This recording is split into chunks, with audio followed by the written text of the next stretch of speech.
Alright, we've got UFC Fight Night Song Yadong versus Henry Cejudo this weekend, and this is going to be the best fight night we've had in a while.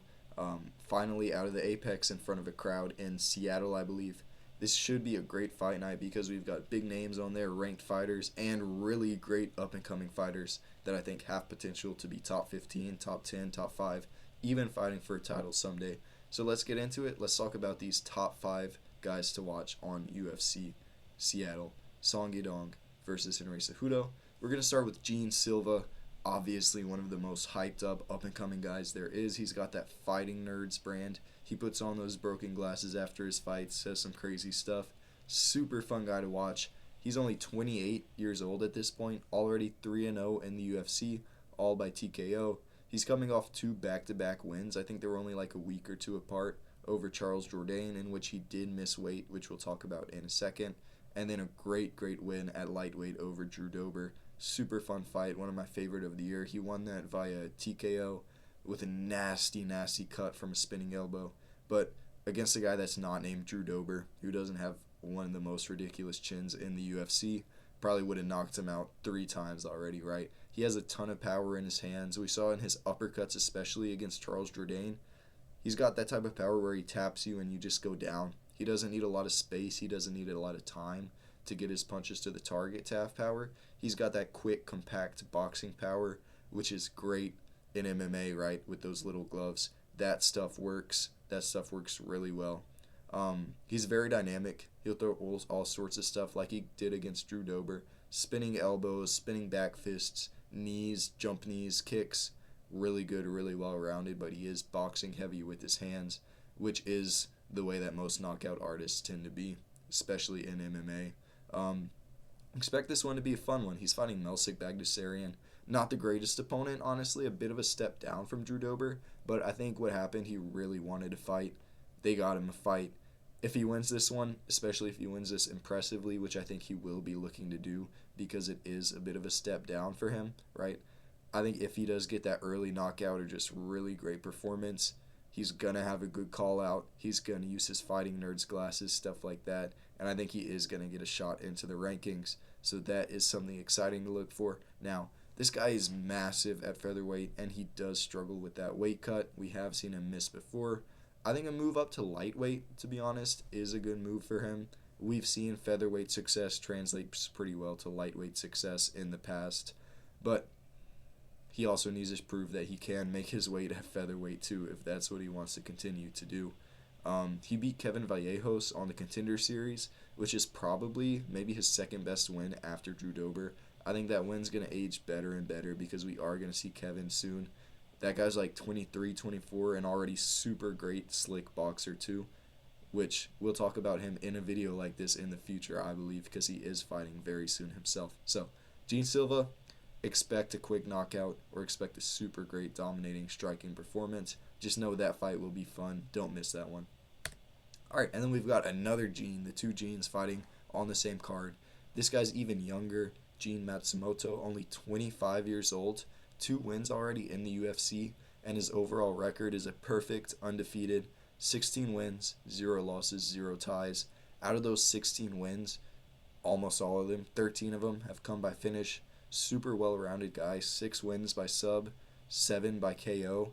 This is part of that new generation. They can knock you out on the feet. They can drag you down, submit you. Super well-rounded, dangerous guy. Now he does have a big step up against Rob Font, who's been kind of known to fraud check guys lately, like Adrian Yanez. Bit of a heartbreaker for a guy from around the same area I am. But Matsumoto presents a lot of challenges to Rob Font. He'll probably look to grapple in this one because Rob Font still is a great striker in the UFC, especially against a guy that doesn't have that top level experience. Expect Matsumoto to grapple in this one.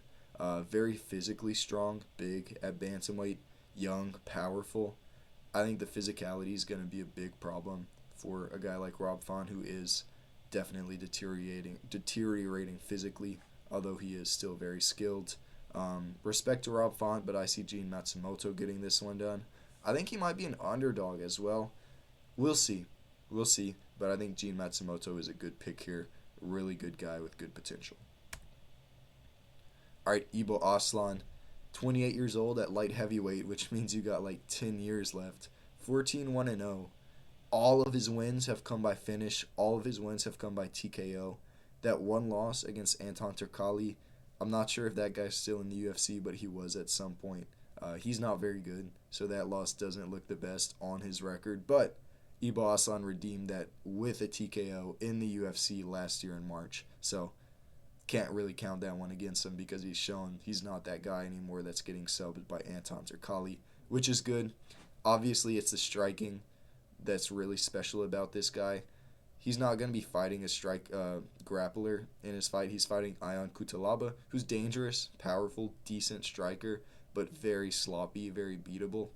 If Ibo Aslan's going to be good, which I think he will be, he's going to beat Ion Cutelaba pretty easily, in the striking at least. That's not to say he's not going to get cracked at all, because Ion Cutelaba has a tendency to crack guys, but I believe Ibo Aslan should have a big technical advantage. He still has great power. Should be able to get a knockout here. Now, a sub-loss against a guy like Anton Turkalj, who's pretty bottom of the barrel, to be honest.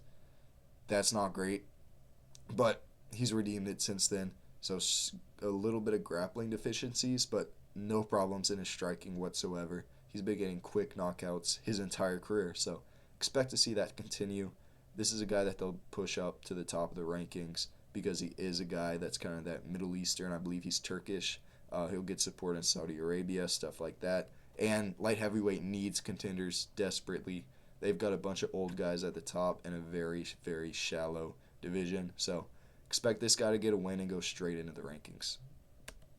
All right, and then Mansur Abdul-Malik, really good guy coming out of the Contender Series, only 27 years old. Now, he's not the most experienced, still pretty young in terms of his career. Only 7 wins, 0 losses, 0 ties, so undefeated guy. His last fight, TKO win over Dusko Todorovic in his UFC debut, so that's good. That's a decent win. Dusko, not the greatest guy, but it's a solid UFC level win. And he's got 6 KOs at this point, 1 sub, so 100% finish rate. You might look at that and think striker, but where he really excels, taking you down, and his ground and pound is very, very good. That's how he gets these TKOs.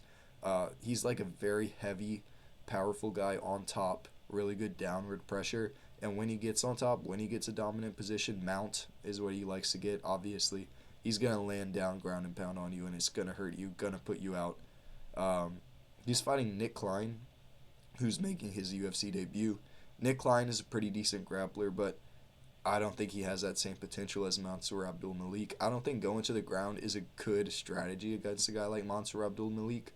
I think when Mansur does run into somebody that's going to give him a lot of trouble in the UFC, it's going to be a guy that has good takedown defense and is able to negate that wrestling a bit and strike with you. That's not what Nick Klein does. Expect this to kind of a tailored matchup for Mansur Abdul-Malik, to be honest, which is fine. Get him another ground and pound TKO, which is how I see this going. Keep building his name. Guy to watch for sure. All right, and then in the main event, we've got Song Yadong. I feel like this guy's a bit overlooked at bantamweight because he is only 27 years old, and when you look back at his fights in the UFC, he has amazing top-level experience already. Wins over Marlon Moraes, wins over Chito Vera, Ricky Simon, Chris Gutierrez. Lost, obviously, against guys like Sandhagen and Petr Yan, but those are not bad losses by any means, especially at 27 years old. If you look at how close a fight like Petr Yan versus Song Yadong is, and then Petr Yan goes out there and proves he still has it, still top level against a guy like Davison Figueiredo, one of the flyweight goats, it really just makes Song Yadong look even more impressive. And at 27 years old, still physically improving every year, technically way improving every year, super powerful, athletic, strong, big bantamweight, super, super hard to take down, right? Henry Cejudo is going to have a lot of trouble taking this guy down, Olympic wrestler or not. We've seen it doesn't quite translate into his MMA game. Elite takedown defense from Song Yadong. This guy's like a brick wall when it comes to taking him down. Super powerful, and he has great boxing up close, which is going to cause Henry Cejudo not to want to come too close with the wrestling. Still improving guy. I've got Song Yadong by knockout against Henry Cejudo, to be honest. I think he's a pretty big underdog as well, which really makes it kind of a pick that I'm excited about because I do see Song Yadong having a big advantage anytime it's in the striking, especially when it's up close. So I'm going with Song Yadong here. I think this guy does have potential to be a champion at bantamweight, which is a really great division, because he has 5, 7, 8 years left of his prime. I wouldn't bet against this guy. Let's see how it goes, and yeah.